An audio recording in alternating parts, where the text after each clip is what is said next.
Good morning, everyone. Welcome to my channel. We're going to be playing a little bit of ReignMaker, which is made by Frogdice Inc. this morning. I'm just going to start a new city and just kind of show you where the game begins. Create a new city called Kaimar, and here we go. Home city: build and expand your city, rule wisely. There are 3 types of buildings: resource, lumber mill, foundry, and farm.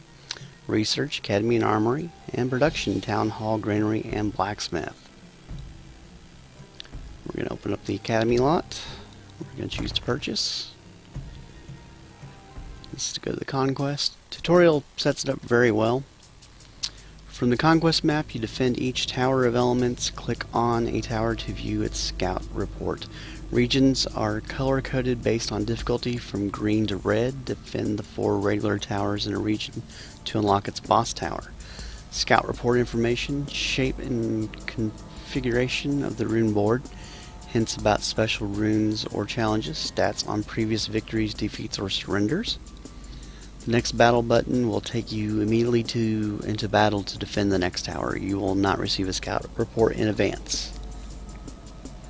And we're going to choose the training tower 1. This is the scout report. This is what that screen was just telling us about.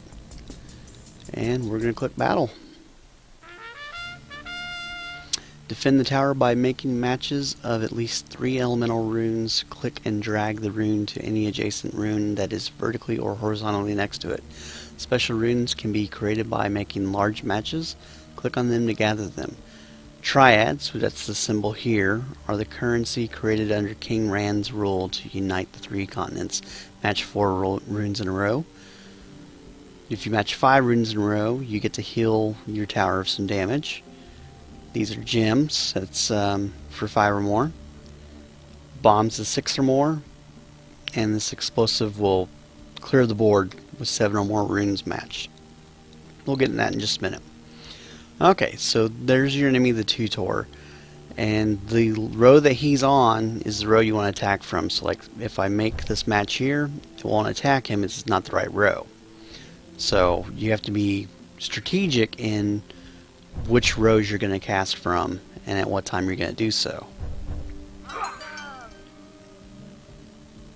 And that is the tutorial mission. Ta-da! We're going to click to return to the city. And this gives us information about the home city. Upgrade buildings to increase their efficiency and output. Unlock new spells or gear. Gain access to new troops. Make your city more awesome. Upgrades have a minimum population requirement and cost triads, lumber, and ore. Policy decisions affect the story and your kingdom's culture. You are notified of policies by a pop-up window or a scroll in the top bar. Read the policy and make your decision by choosing one of the options on the right panel.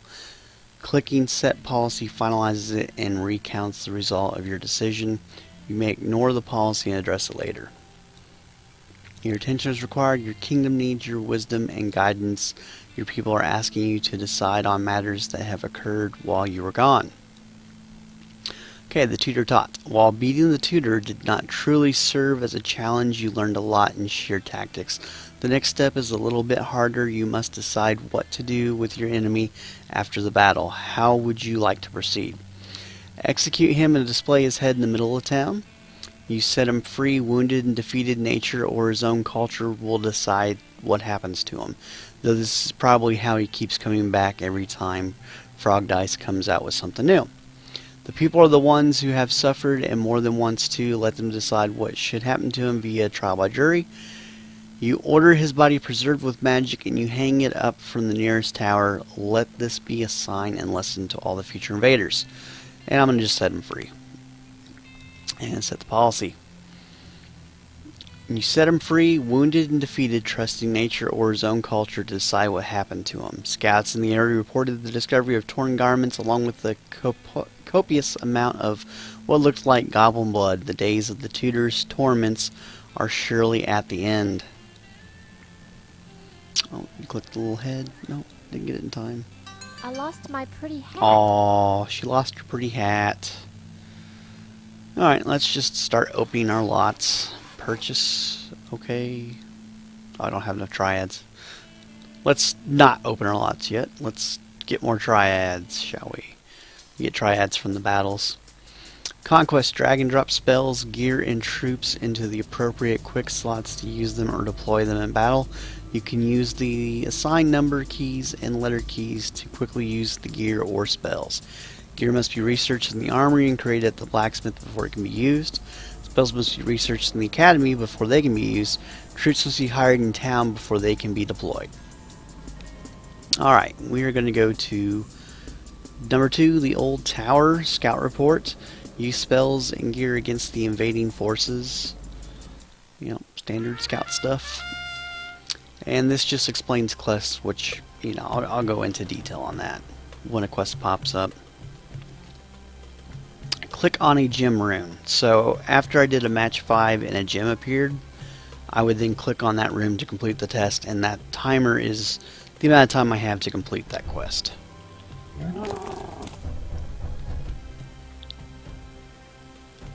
And I thoroughly enjoy match 3 games, and this is definitely one that, you know, I feel is kind of refreshing. So there's a triad, so I just clicked on it so I could collect it. You can also collect things as they appear on the battlefield. But it's just kind of nice when somebody does something new and original that hasn't been done before. We've got to get this row here. There we go. And then we gotta get the bottom. I'm gonna click on the clicky click stuff. Let's see here. I need to get the bottom. Would have had it if I would have left the fire thing alone, but no. There we go. Ta-da! This is your wave tracker when it's full. You know, it shows you when there's a break in the wave, which is that right there. And you know, as it fills, you'll figure out when you get to the end. Take 25 points of damage. I'm not going to be taking any points of damage.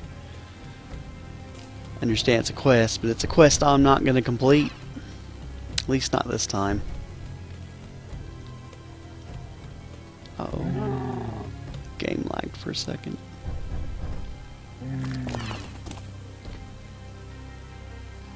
And this particular game was actually made with the Unity engine, which is becoming a quite popular engine as of late amongst game developers. We're gonna get them.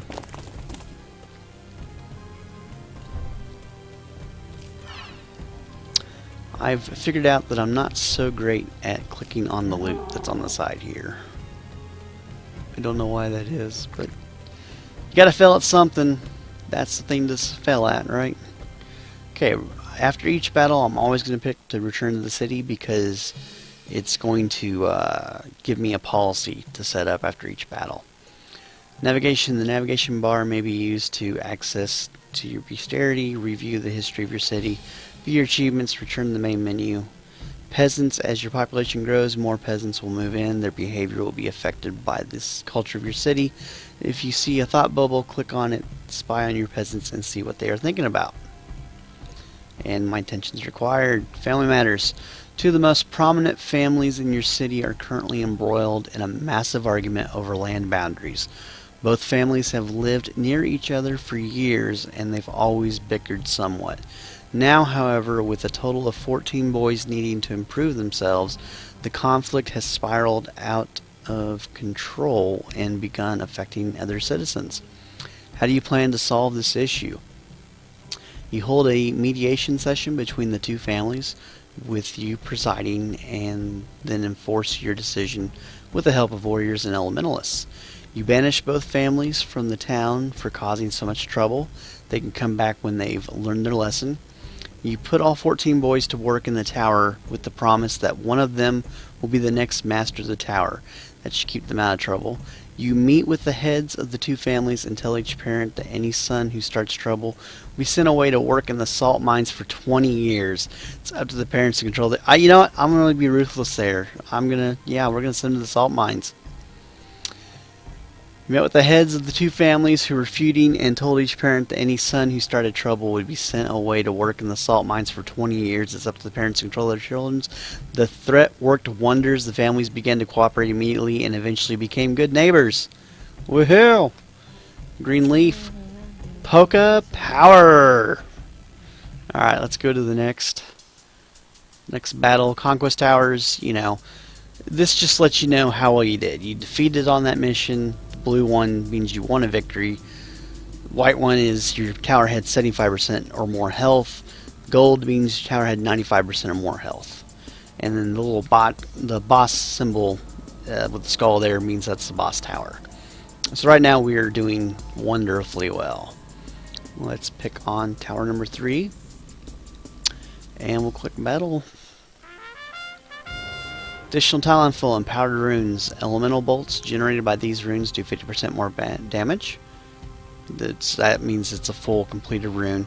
Corrupted. Any match that includes corrupted runes will not launch elemental bolts. Can be cleansed by druids or the tier 4 water spell cleanse. When you see that it's broken, it's not incomplete. Like if that was half a teardrop, it won't work unless you cleanse it. Locked. It's locked in place. You can't move it. Double locked is it's locked twice in place. Frozen cannot be moved, and blocked is just blocked. You will figure it all out eventually. Alright, we've got a beautiful little leaf set up here, so we're going to take that to take advantage. And that's a healing thing that I can't really get any use out of at the moment, but that's okay. Anytime you can make a better chain, go for it. Like I said, it's just a fun little match 3. Good little entertaining game for when you're by yourself or when you have a short, limited amount of time on the go. But definitely one I highly recommend. The makers of Frogdice really care about the quality of game that they're putting out, and they listen to the community. They're always looking for feedback. They're very open. Anyone that has even expressed any kind of problem with getting the game to work or run or whatever else, if you go to the forums and whatnot, they are right there to help figure out what the problem is and to make sure that you're able to enjoy the product. Very friendly group of developers, cannot say enough about them. And it's been wonderful taking time to get to know them. And not only do I look forward to playing this game, but also look forward to playing any other game that they put out, just because they care. It's really nice when somebody cares. And it's kind of like one of those things where I just kind of feel like we as gamers over the years just kind of been taken for granted. And like the only thing that really matters to, especially some of the bigger companies, is just how big our wallet is. And I just really feel like with the free-to-play games, that's become more and more evident, because free-to-play, it's not really so much free-to-play as it is just how deep can your wallet go. And it's almost like your wallet's being exploited to some degree. And that's not to say there's not good free-to-play games out there. There are some really good quality ones, but I don't know, it's just been kind of getting on me, weighing on me a little bit, just because it's it's just what it's becoming. And in some regards, it's kind of a shame to see it becoming that in some ways. Alright, going to the Conquest map.